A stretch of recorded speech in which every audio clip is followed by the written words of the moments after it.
Мына қайтадан плевритке оралайық, өйткені осы сұрақтар қызық болып жатыр біздің оқырмандарға.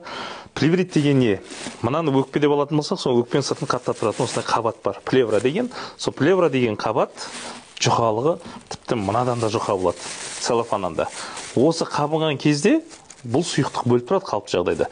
Сұйықтықты көп бөлген кезде бұл іші суға толады, кеуде қуысының ішінде өкпеңізді қысады. Сол кезде сізге дем жетпейді. Ол неден болады?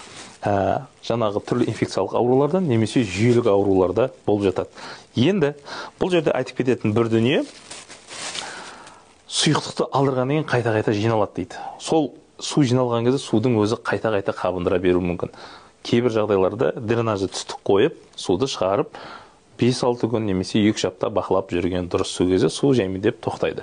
Ал бір жиналып, бір шығарып отырсаңыз, кейін іріңдетіп алуыңызға да мүмкін. Ал негізінде плеврит белгісіз болса, ондай болса, жаңағы операция жасап, мынандай ғана бір шетін алып, биопсиямен зерттеп, диагнозды қойған өте дұрыс болады.